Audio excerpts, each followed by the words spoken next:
Hey there, welcome back to my channel. I'm Erin, a military spouse and teacher turned photographer, and in this series I'm bringing you along for the ride as I prepare to move my photography business for the third time in 4 years.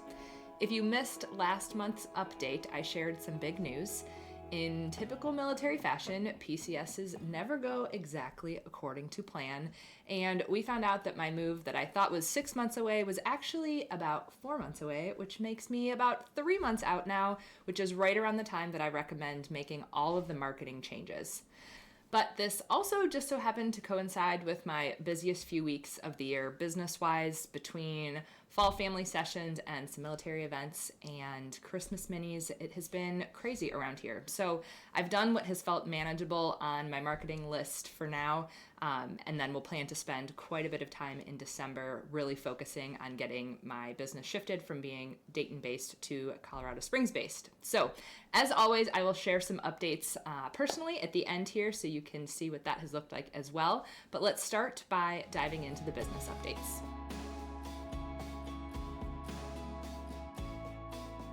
All right, friend, it is go time. I just made a copy of my move-proof marketing plan, so I have the Colorado version here for myself, and I just finished actually reviewing the document, so I know exactly what it is that I need to get done.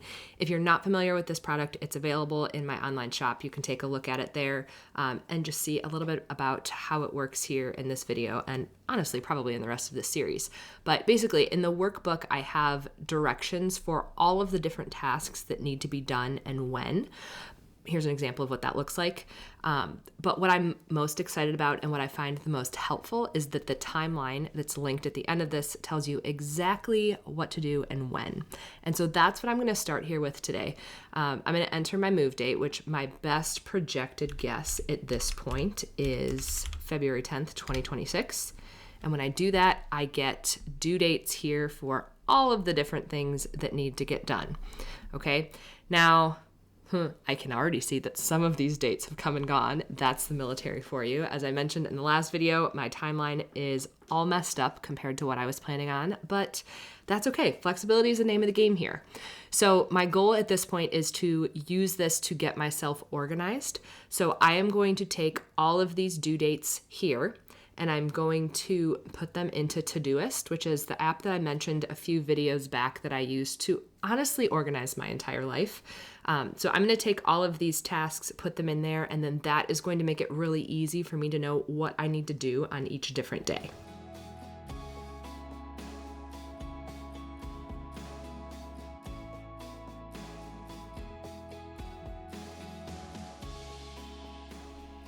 Okay, now that all of these are in here, I can start to really get myself organized. Obviously, some of these are coming up here very quickly because of the unexpected chaos that's coming with this move. So I'm likely going to have to adjust some of these dates. Obviously, I haven't done my keyword research. That was almost a month ago now.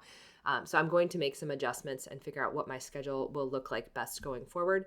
But the way I'm going to do that basically is to come over to my upcoming tab here. I can see these are the two that have already passed. So I'm going to adjust those to a future date.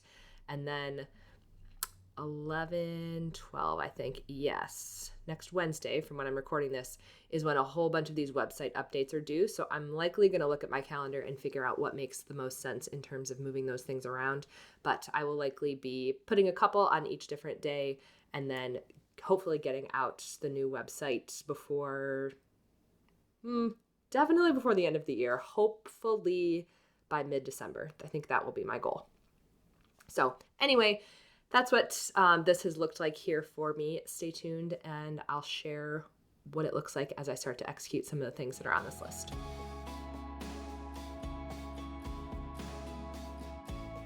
All right, friend, let's do some website updates together. Now, what I haven't recorded is all of the work that I've done over the last week or so to create 2 new pages on my website. A little backstory, the template that I've been using really since I started my business had a packages page and a portfolio page as 2 separate pages. So I can show you what it looks like. Basically, my packages page was kind of like a choose your own adventure if you want family portrait or military event. And then the portfolio page, very similarly, you would just click on one of the options and then you could see my portfolio. But I have since learned that from an SEO standpoint, it is better to have a families page with packages and portfolio information on it. And then in my case, a separate page for military events, again, with packages and portfolio images.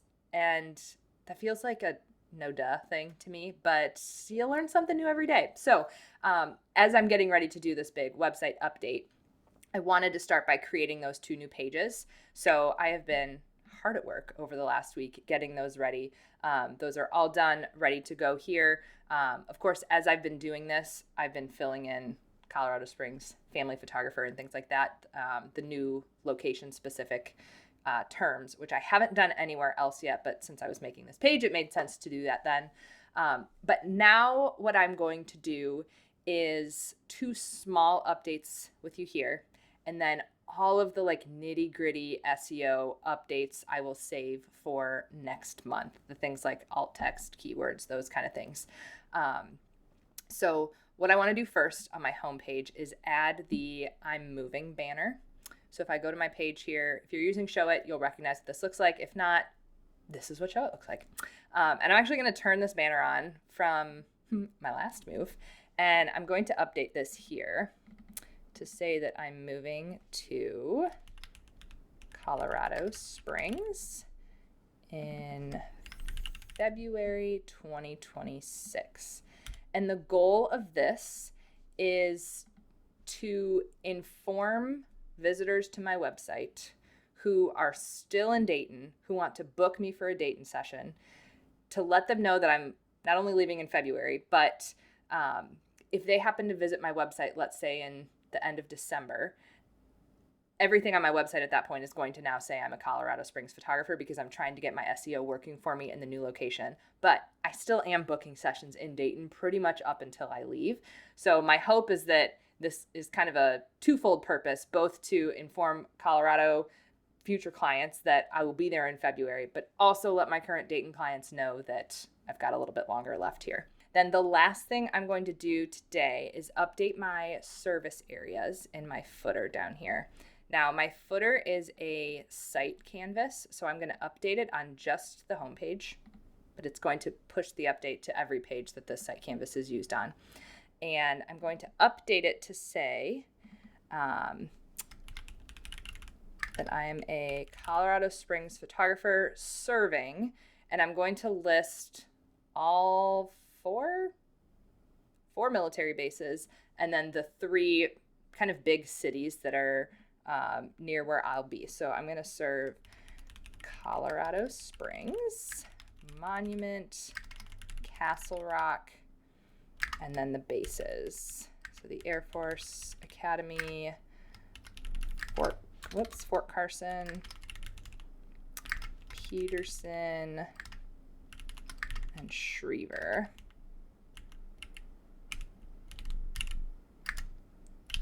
And then I will adjust my font as needed here. I think we'll go a smidge smaller. Yep, and just leave that all on one line.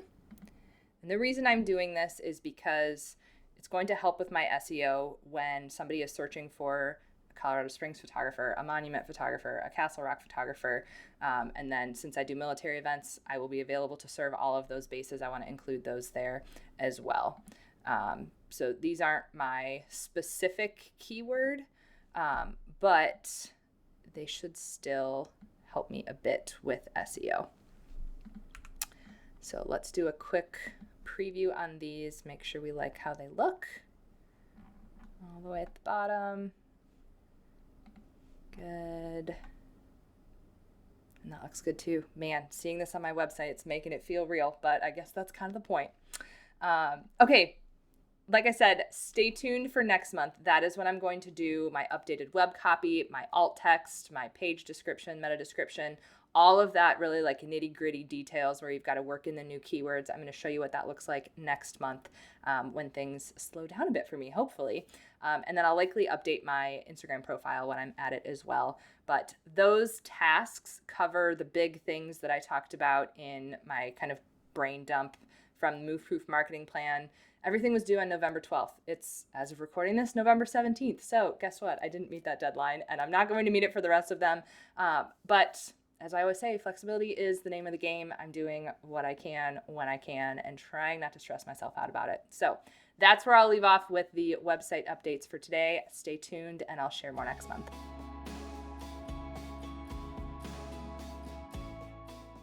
One of my least favorite parts of moving is dealing with all of the legal stuff that comes along with it. And I feel like it's one of those things that doesn't get talked about a lot because honestly, who enjoys talking about it?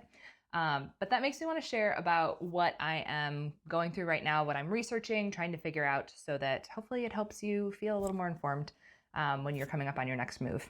Of course, this is not legal advice. I am not a lawyer, but I have done this quite a few times. And so I'm happy to share the things that I do to help figure out how to legally move things, figure out sales tax, all of those kind of things.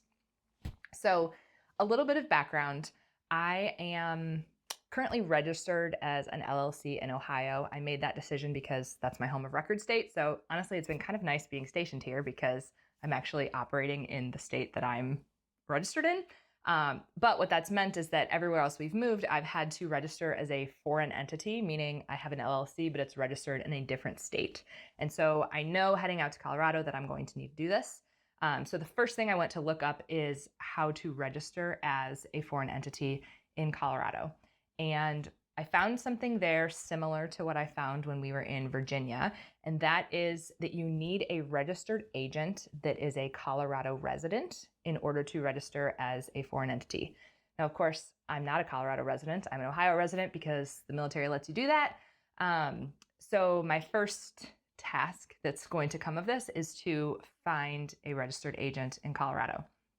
Now, in Virginia, when I did this, I ended up using a lawyer because I needed some work done on my contracts anyway. And so it made sense to just kind of bundle that all together.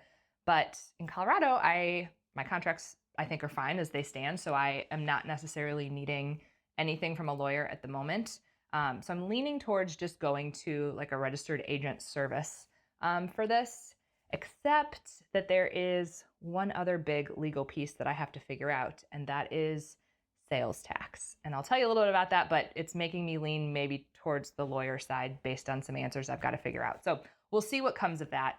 But basically, in the little bit of research I've done about sales tax so far, Colorado is different than any of the other states that I've been in thus far in that they view digital photographs as tangible physical property or tangible personal property.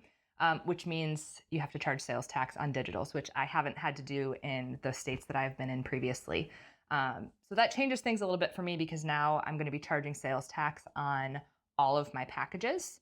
What I haven't figured out yet is the address that you have to use to figure out the tax rates. So my home office address, my registered agent address, my client's address, and the address of where the session will take place are all different. And of course, they don't all have the same tax rate.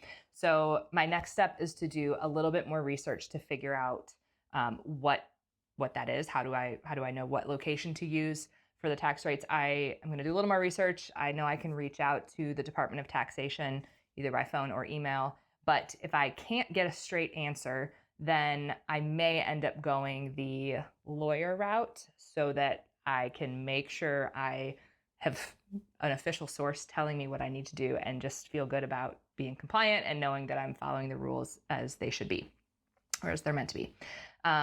So stay tuned on what that ends up looking like. I've got a little more work to do to figure that out. But that seems to be, those are like the big legal things at this point, is figuring out how to register as a foreign entity, who my registered agent is going to be, and then what sales tax will look like. But my biggest takeaway here for you is to make sure that when you are doing research like this, you are using .gov websites. There are lots of other websites that can tell you about sales tax rules in particular, but you want to be sure that you are getting accurate, reliable information directly from the source. So you're looking for the state's Department of Taxation. I have found some small business lawyers and some bookkeepers often have blog posts about it, but if you go to the end, they typically have links that lead you directly to the .gov websites where these rulings are coming from. So just make sure that when you're doing this, you are using those reliable sources so you don't end up in a situation that you don't want to be in because you took bad information. So I hope that's helpful. I'll keep you posted on what it all looks like in the end, but that's where things stand on the legal front right now. Well, that's it for the business things this month. Personally, I am still fighting the identity theft fight, which, good news, I have heard back from 2 banks now that they have closed the accounts and removed them from my credit report, which is great. The bad news is that there is still 1 bank that is refusing to do so. So I've got a little more work to do on that front to get that totally cleaned up. But the good news overall is that we were actually able to apply for our loan under just Matt's name, but then still have both of our names on the house. And so I don't think this gigantic mess is actually going to impact our ability to buy a house, which I'm very grateful for because that was causing a lot of stress trying to get things figured out and cleaned up in the right amount of time. So thankfully, we don't have to worry about that. But of course, I do still need to finish getting it cleaned up. But speaking of the house, I mentioned at the end of last month that we were under contract. So the last few weeks have been filled with the inspection and appraisal and some renegotiating, all those fun things. But we continue to be really happy with the realtor that we found through Veteran PCS. So if you are coming up on a move and you're looking for a realtor that just understands the grind of military moves, I highly recommend checking out their network and seeing if there is a realtor in the new area that you're moving to. The last big unknown at this point is still Matt's orders. Now that the government is reopened, there is a chance that we could get them before we actually close next month. And in that case, we would all be able to just move out together in March. But we are preparing as though that's not going to happen so that ETP is ready to roll should I need to move out in February. So hopefully we'll have an update on that before next month's video. Thanks so much for tuning in, friend. If you want to check out my move-proof marketing plan, I have that linked in the description below. Otherwise, please drop any questions you have in the comments, and I will see you next time.